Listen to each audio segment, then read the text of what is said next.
खारगर गांव में बड़े मियाँ नाम का एक युवक रहता था। बड़े मियाँ की शादी चिंकी नाम के एक महिला से हो गई थी। बड़े मियाँ का एक छोटा भाई भी था। वह बड़े मियाँ के साथ ही रहा करता था। एक दिन चिंकी छोटे मियाँ को डांट और मार रही थी। तभी बड़े मियाँ, चिंकी, मेरे छोटे भाई के साथ ऐसा बर्ताव करना अच्छी बात नहीं। तुम क्यों हमेशा उसे मारती रहती हो? अच्छा, इसे पीटूं नहीं तो क्या सर पर बैठाकर कथकली डांस करूं? तुम्हारे रिलेशन से मेरे बच्चे तो नहीं हो पाए और तुम कहते हो इसे माँ का प्यार दूं? मनहूस भाई है तुम्हारा, मनहूस।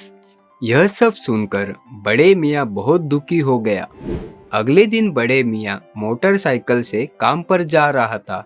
तभी बाइक का ब्रेक ना लगने पर बड़े मियाँ गिर गया और उसे चोट लग गई।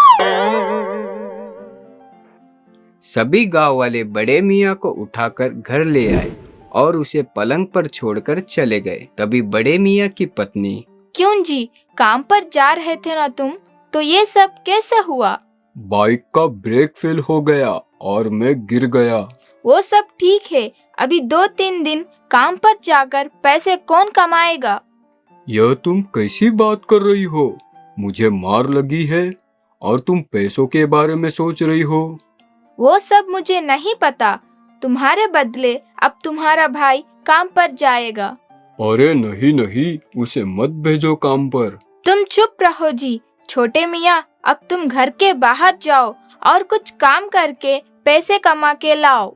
फिर छोटे मियाँ चिंकी की बातों को सुनकर घर से बाहर कुछ पैसे कमाने के लिए चला जाता है और एक जंगल में जाकर एक झाड़ के नीचे बैठ जाता है और सोचता रहता है, मुझे भला कोई काम देने के लिए राजी नहीं है। सुबह से घूम रहा हूँ और बहुत भूख भी लगी है। जेब में एक केला पड़ा हुआ है, उसे निकालकर खा लेता हूँ। फिर जैसे ही छोटे मियाँ जेब में से केला खाने के लिए निकालता है, तभी एक दादी आकर छोटे मियाँ से कहती है, बेटा बहुत भूख लगी है, खाने के लिए कुछ है तो मुझे दे दो। दादी, मेरे पास इस केले के अलावा तुम्हें खाने के लिए देने के लिए और कुछ नहीं है। चलेगा बेटा, उस केले को मुझे दे दो। ठीक है दादी, यह लो।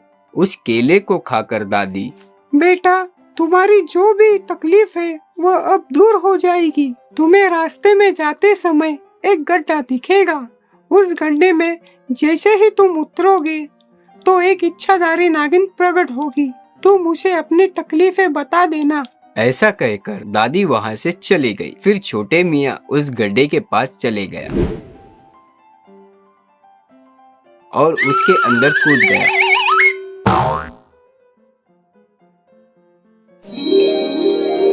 तभी एक इच्छाधारी नागिन उसके सामने प्रकट हो गई।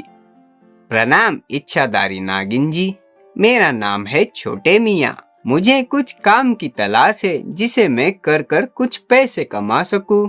ठीक है छोटे मियाँ, लेकिन मैं तुम्हें कोई काम नहीं दे सकती हूँ। काम के बदले सोने से भरी एक पेटी भरकर दे सकती हूँ, जिसे बेचकर तुम दौलतमंद बन सकते हो।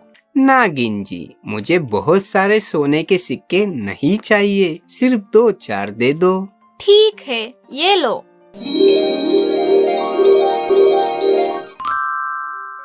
फिर नागिन अपने जादू से 2-4 सोने के सिक्के छोटे मियाँ को दे देती है। फिर छोटे मियाँ उन सिक्कों को अपने घर ले जाता है। उन सिक्कों को देखकर चिंकी छोटे मियाँ से कहती है, छोटे मियाँ, तुम्हें यहाँ सोने के सिक्के कहाँ से मिले? फिर छोटे मियाँ चिंकी को सारी बातें बता देता है। चिंकी छोटे मियाँ की बातों को सुनकर कहती है, जब तुम्हें इच्छाधारी नागिन बहुत सारा सोना दे रही थी, तब तुम यहाँ 4 सोने के सिक्के क्यों लाए? तुम दोनों के दोनों भाई बुद्धू के बुद्धू हो।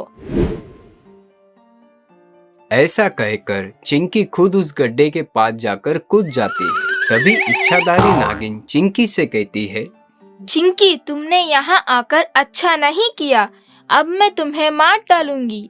फिर जैसे ही इच्छाधारी नागिन चिंकी को काटने के लिए आगे बढ़ी, तभी छोटे मियाँ बड़े मियाँ उस गड्ढे में आ गए।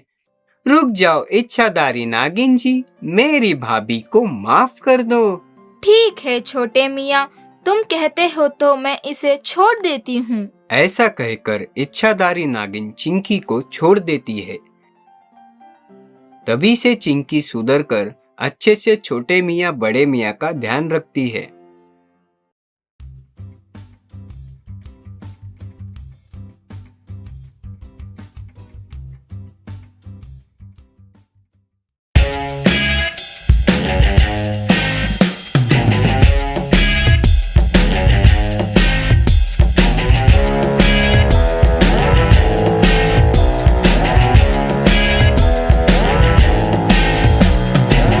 तुम्हारे लिए कहानी मजेदार चुटकुले वाली, ओ लाए तुम्हारे लिए कहानी मजेदार चुटकुले वाली।